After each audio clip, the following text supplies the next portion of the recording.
Good morning, everybody. Mr. Hobbin here with the final part of our notes on section 7.4, Vectors in 3D. We're going to focus on the dot product, and I also want to slip in some introduction to working with GeoGebra in 3D. As we work with 3D vectors, visualization becomes a little bit tricky, and it's handy to be able to have a tool where you can sort of spin things around, zoom in, zoom out, see how the vectors and different geometrical objects are related to each other. So with the examples, I'll show a little bit of how we can visualize what's going on using GeoGebra. The dot product that we work with in 2 dimensions is familiar to you now, or at least it should be. We have 2 vectors u dot v. If they're dotted with each other, then this is equal to magnitude of u times magnitude of v times the cosine of the angle between them. Now this same definition holds true in 3 dimensions. Vectors have magnitudes, there's an angle between the 2 vectors, and so that dot product doesn't change at all in 3 dimensions. The Cartesian form does change a little bit, but not much. We can actually prove in exactly the same way as we did it before that vector u written in Cartesian coordinates dotted with vector v is u1 v1 plus u2 v2 plus u3 v3. So there's just an extra term in that sum, and that term is the product of the third components. And that definition of the dot product, or the scalar product, extends all the way into any number of dimensions. Every additional dimension just gives you an additional term. Now we can use the dot product to find angles between 2 lines or 2 vectors. We haven't really dealt with lines in 3D yet, so we're just going to stick to vectors for now. And the process is just like in 2 dimensions. We take advantage of the fact that we can isolate the cosine of the angle. So cos of theta is equal to u dot v, or the product of the magnitudes. One thing you can do with the cosine of theta is determine whether 2 vectors are collinear, and collinear means that the vectors are parallel, going in the same direction, or they're going in the opposite direction. So the angle between them is 0 or 180 degrees. That's done in example 7. You shouldn't. You should just use the fact that collinear vectors are scalar multiples of each other. That's just way easier. Perpendicular vectors, in 2 dimensions it's pretty easy to find a vector that's perpendicular to another. So if we're given a vector u, we can find a vector v that's perpendicular by swapping the components and just changing the sign on one of them. So one possible vector v would be negative u2 u1. You could also have vector v equaling u2 and negative u1. That's obviously just the opposite of that vector v that I wrote. This is actually equivalent to doing the negative reciprocal of the slope of a line to find the slope of a line that's perpendicular.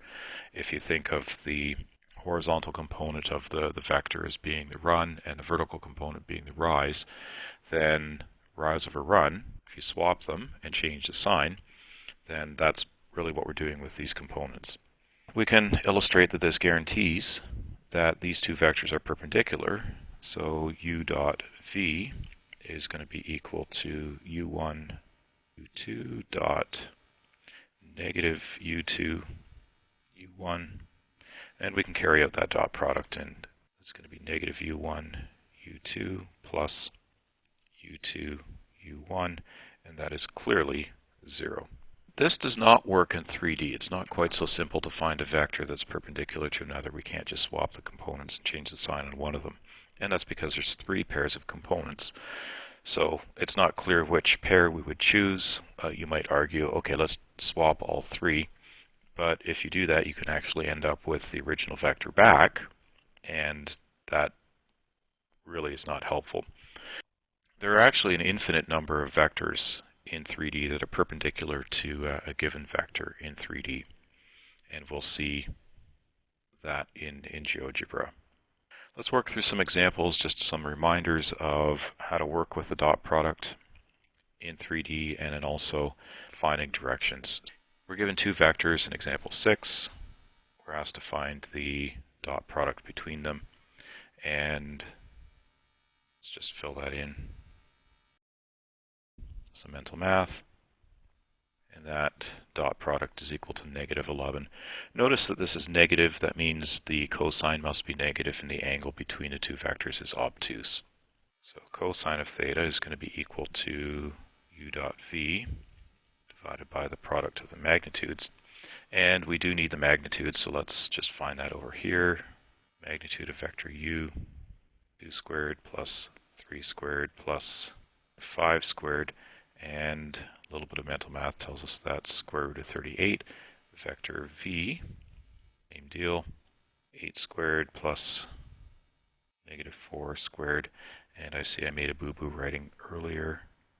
That component should actually be a negative 4. Okay, again, a little bit of math tells us, or arithmetic tells us that's square root of 89. So we can substitute things in.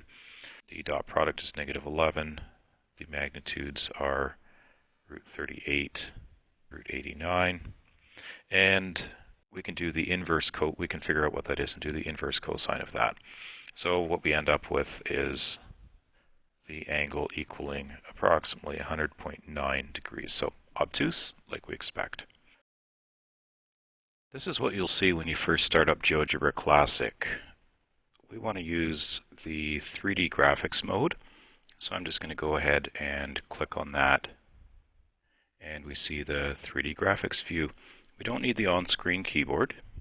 So let's close that. Now, if you want to switch between different views, you have the option of doing that. You can turn on algebra view, the regular two-dimensional graphics view, spreadsheet, so on and so forth. Let's work through example 6D, and I want to demonstrate how to put vectors into GeoGebra. I find the easiest way is to just type into the input bar rather than to point and click, but you can do it either way. Let's set up vector u equals, and it's going to be a vector. When you start typing, then you get these autocomplete things. We want to do a vector to a point. That's going to be just a position vector. A point in GeoGebra is an ordered triple that's enclosed in brackets. We need another set of brackets, and we're going to do 2, 3, negative 5. We hit enter, and you can see that vector u has shown up. I'm going to do the same thing with vector v. V equals, start typing vector, and we're going to enter the coordinates of the endpoint of vector vector v. So 8, negative 4, and 3. And those are the two vectors. Now, you'll notice there's 3 axes there. Unfortunately, GeoGebra doesn't display the axes automatically in the correct, or I should say conventional orientation. I'm going to label the axes.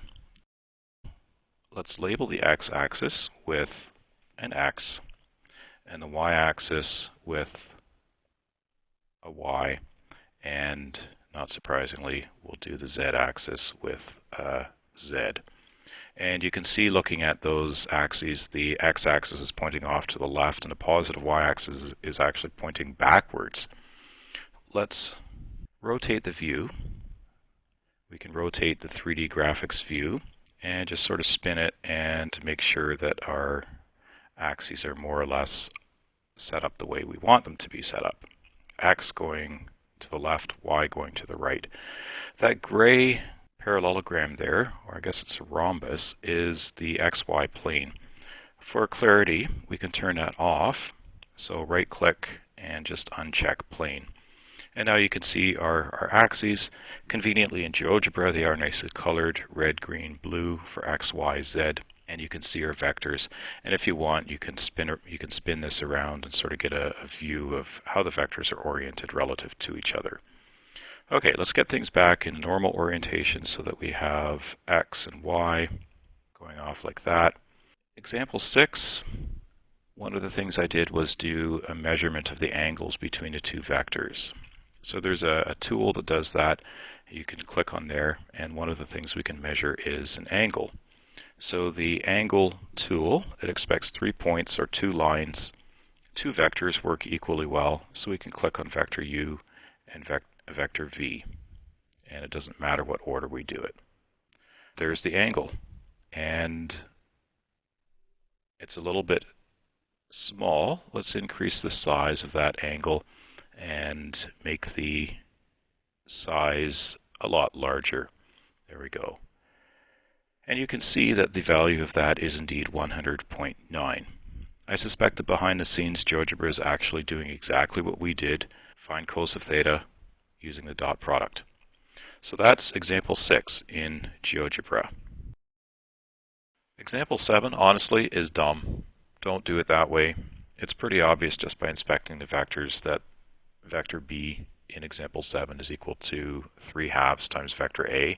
Clearly they're scalar multiples, and there's no point in using the dot product. Just because you can doesn't mean you should. In example 8, we want a vector that's orthogonal or perpendicular. Those two mean basically the same thing, and we'll use them interchangeably in this course. Orthogonal is a little bit more general than perpendicular. Perpendicular refers specifically to geometry, and orthogonal is more general.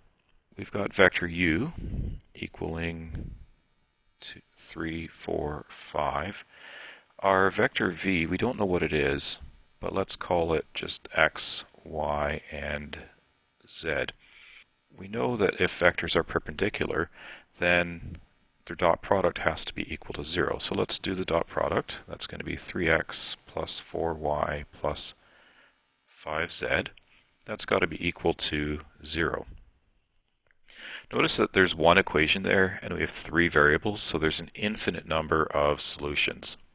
And one way of finding a solution is just to pick values for 2 of the variables and find the 3rd variable. I used a random number generator in my calculator, and I just decided that I was going to have y equals 1 and z equals 6, just to be different from the textbook. So we can substitute those in. 3x plus 4 times 1 plus 5 times 6, that's got to equal 0.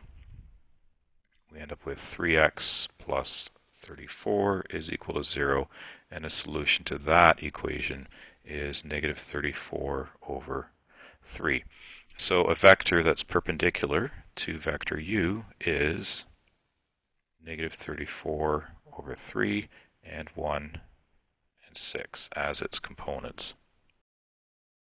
Let's return to GeoGebra, and we'll need to clear out the old stuff. So I'm just going to make a new file, and I'm not going to bother saving what we had before. So once again, I will want to turn on 3D graphics mode. I will change the axis labels. The axis labels, interesting, appear to have been typed in but are not actually taking effect. The y-axis is labeled properly, and the x-axis, there we go. All right, that's all labeled properly, and let's spin this around so that the axes are in the correct orientation. Okay, and I'll turn off that XY plane once again. Now here we have a vector u. I'll input that again. U is equal to vector, and we're going to go to a point from the origin, so 0.345. Oops, I thought I typed a bracket, but apparently I didn't. So let's just put an additional bracket around there. There we go. So there's vector u, and let's create our vector v that we know is perpendicular to that.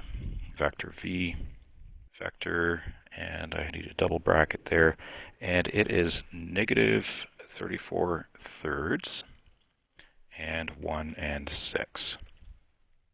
Now from this perspective, it certainly does not look like those two vectors are perpendicular to each other.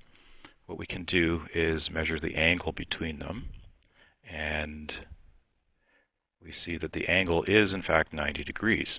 Now the reason they don't look perpendicular to each other is because of just the way our axes are oriented. If we orient our axes properly and we look at that angle like that, we see that, oh, yeah, it does actually look like 90 degrees. That equation, 3x plus 4y plus 5z equals 0, that describes all of the vectors that are perpendicular to vector u. Let's type it in and see what it looks like. So 3x plus 4y plus 5z equals 0. And what we have there is a plane. That plane contains all of the vectors that are perpendicular to vector u. If we look at the plane sort of edge on, we can see that vector u is perpendicular to that plane, and vector v is actually in the plane. So any vector that we create that's perpendicular to vector u will lie in that plane. And we're going to be using this more in Chapter 8, but we'll also take advantage of the 3D visualization capability in the rest of Chapter 7.